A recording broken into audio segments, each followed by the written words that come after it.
Et on termine ce journal avec un concours d'éloquence ouvert aux jeunes ou comment apprendre à s'exprimer en public. Cette année, 12 lycées isérois étaient représentés, Florine Eba et Franck Serroni. Alors elle était pas mal, mais ça manquait encore. Je sais pas, moi, Ça manquait d'argumentation. Oui. Concours d'éloquence ou l'art de s'exprimer avec aisance. Cette année, les candidats ont dû plancher sur une phrase d'André Gide. Tout ce que tu ne sais pas donner te possède.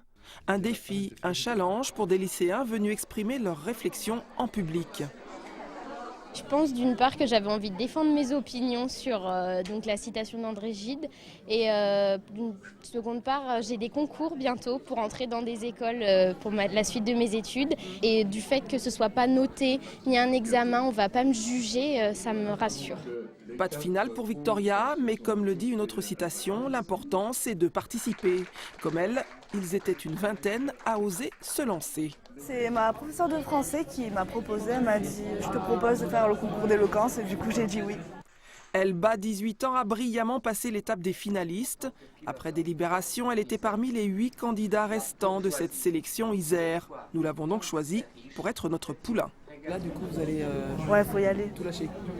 J'espère, hein. Faut pas que je me trompe. Mais c'est ça aussi le problème, c'est que une fois qu'ils ont vu, faut pas se tromper, faut être même encore meilleur et du coup c'est difficile. Bon, on va vous suivre alors. Oui, voilà. Tout ce que tu ne sais pas donner te possède. Les finalistes repartent pour un tour, le dernier avec André Gide.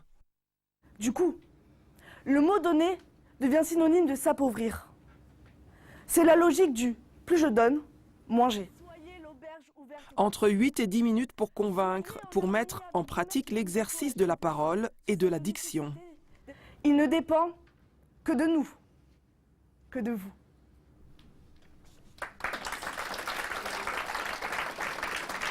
Je suis très contente d'avoir participé, vraiment. Quand on l'a fait, on est super heureux et j'espère être prise pour les régionales. Après quelques minutes d'attente fébrile, Elba l'a emportée. Première lauréate pour la finale régionale. Je faisais confiance à Elba, qui est quand même une jeune fille très solide et qui, de toute façon, avait décidé de faire son maximum. Alors, qu'on gagne ou qu'on gagne pas, ben, c'était pas grave, on avait fait le maximum. Première étape et premier succès pour elle. Prochain objectif, gagner les régionales pour atteindre la finale nationale fin mai au Touquet.